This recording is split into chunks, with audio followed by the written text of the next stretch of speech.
What's up, everybody? How's it going? In this video, I want to talk about the pros and cons of bootstrapping a company versus those of fundraising for a company. For those of you who don't know, bootstrapping is when you build a company without any outside funding. So either you are the only person, you and your co-founders, who put money into the business, or you just don't put any money in the business and don't take any outside money.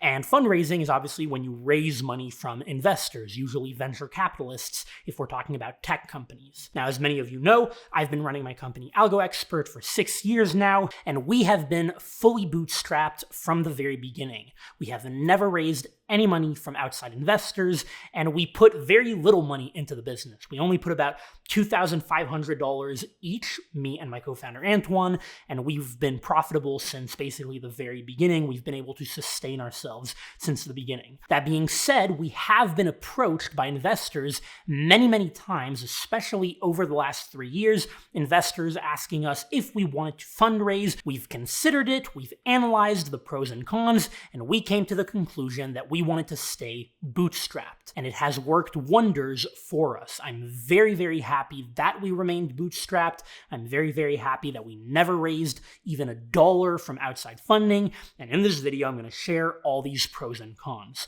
By the way, if you're a software engineer preparing for technical interviews, do check out my company AlgoExpert. Go to algoexpert.io and use the promo code CLEM, C-L-E-M, for a discount on the platform. So let's start with the 5 pros of bootstrapping your company. Pro number 1 is that you do not give up any equity. This one might sound pretty obvious, but it actually isn't when you think about the actual ramifications of giving up equity. Because you see, a lot of people assume that when you fundraise, you are able to build bigger companies that can have a bigger exit, like a bigger IPO or a bigger, acquisition, meaning that they will make more money. Now, this might be true that you can have a bigger exit, and we'll talk about that when we talk about the pros of fundraising. However, does a bigger exit always lead to a bigger payout? Well, if you've given up a lot of equity, that may not be the case. In fact, it often is not the case. Let's look at 2 simple examples. Imagine you've launched a company that you have bootstrapped from the ground up, and you get an awesome exit of $50 million. And let's assume that you've got 2 co-founders who own the entirety of the company, and they've split the company 50-50. So an exit of $50 million, they're each going to get $25 million. Now, to most people, that is pretty darn good of a payout. Now, let's assume that these same 2 founders decide to build another company, and this time they fundraise. They raise a lot of money, and they're able to grow that company into something much bigger, and let's say they get an exit for $200 million, right? A 4x bigger exit. Well, let's look at the amount of equity dilution that might have gotten them to that $200 million exit. Perhaps they went to a startup accelerator like Y Combinator. So right off the get-go, they gave away 7.5% of their company. So they were left with 92.5% or something like 46.5 or 0.75% each of the company. So already they've each lost like 3.5%. Then they do a Series A round, or perhaps a seed round before a Series A. Then they do a Series A, then a Series B. By the end of it, it is very likely for each co-founder to be left with 10% or less of their company. And so 10% on a $200 million exit is going to leave you with how much? $20 million. And so in this case, the 2 co-founders made less money from a $200 million exit that had a lot of fundraising and equity being given up than in the case of the bootstrapped exit at $50 million. Now, of course, I want to make it clear that my particular example here was one where the founders made less money. There are countless examples where they may end up making more money. Perhaps they didn't give up that much equity to where they were only left with 10%. Or perhaps they get a bigger exit of $300 million, $400 million, $900 million.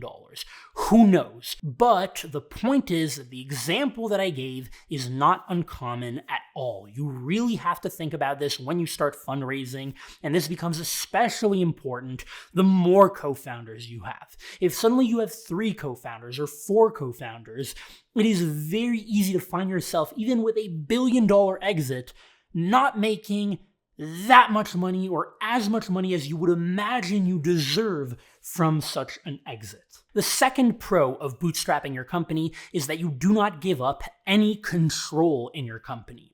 When you fundraise, especially the more you fundraise, the more you get bigger and bigger rounds of investment, the more you give up control in your company, typically. Because typically, you start to have a board at your company, and investors start to get board seats on that board. And slowly but surely, you start to lose control of your own company, where you get less of a say in the decision-making process because perhaps you have to get board approval, and sometimes you don't even get a say at all. Some of you might be familiar with the example of Uber and Uber's founder, Travis Kalanick, who was ousted from the company by its board, by its investors back in 2018 or 2019.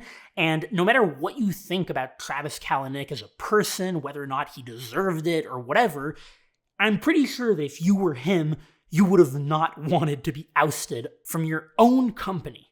That's what happens when you give up control. And when you're bootstrapped, you don't give up any control. On a related note, pro number 3 is that you don't put any outside pressure on yourself when you are bootstrapped. Because you see, once you start raising money from investors, you have this outside pressure because you suddenly have this fiduciary duty to your investors. You must give them a return on their investment. You have to put their capital to good use. And so you can find yourself in positions where investors want you to do one thing with your company, you want to do another thing, and it's just a boatload of stress that you really wish you hadn't. When you're bootstrapped, you report to no one.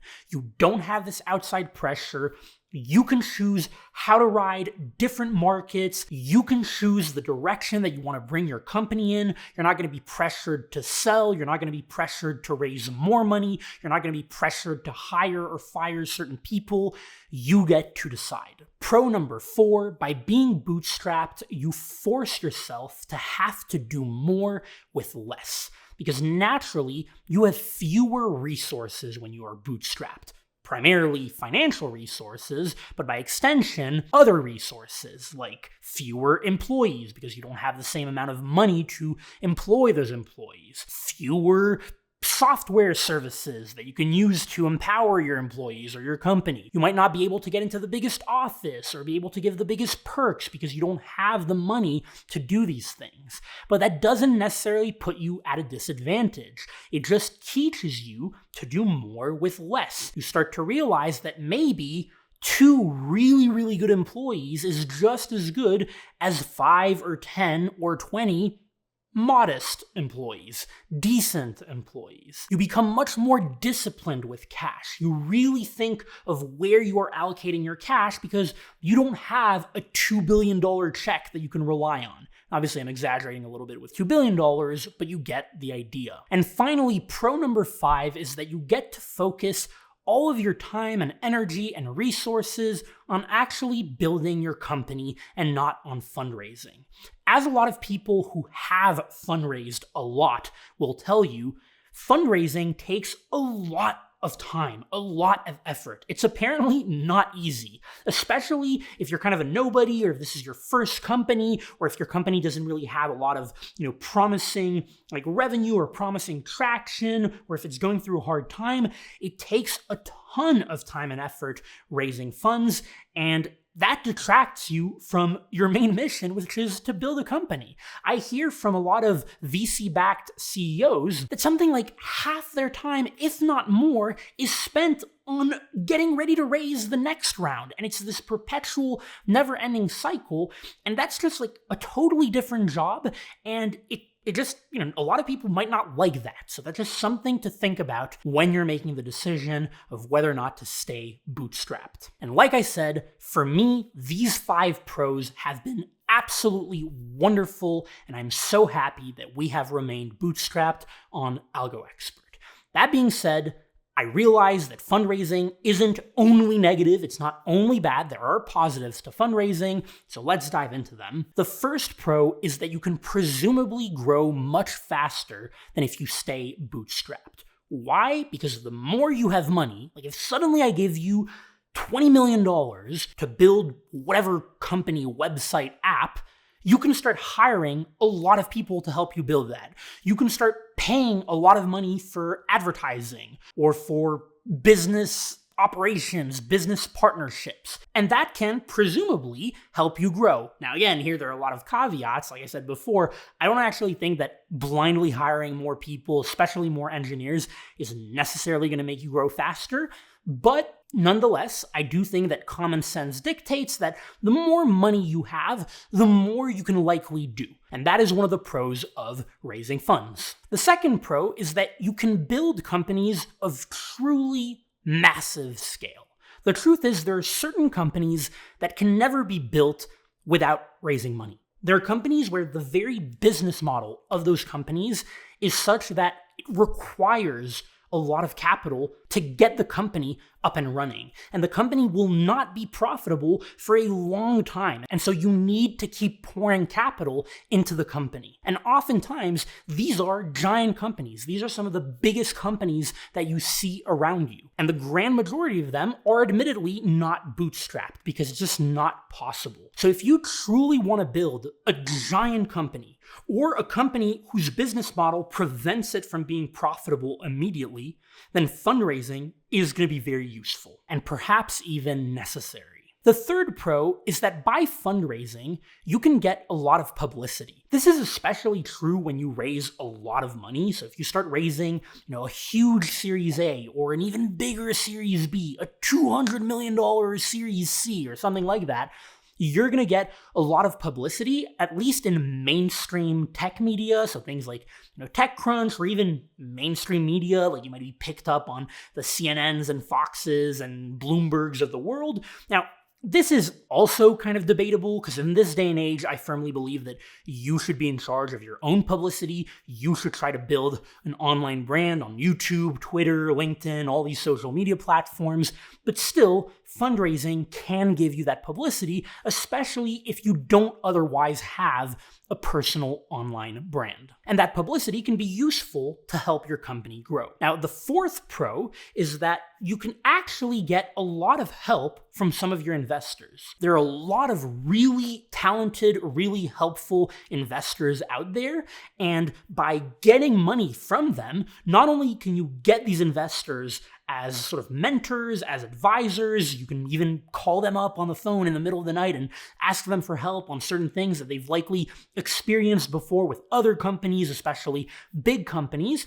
But also you can tap into their networks. Oftentimes you can hire a lot of people through these venture capitalist sort of hiring networks or talent networks.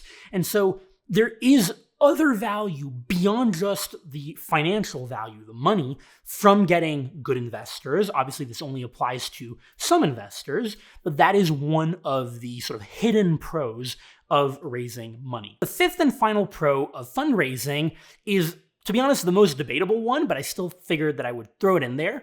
And it's that by raising money, especially big amounts of money, you can flex. Now, I realize that a lot of people don't necessarily care about that, although I think a lot of people do care about that. And I would even wager that a lot of people raise money largely because they feel like it's going to be some sort of flex.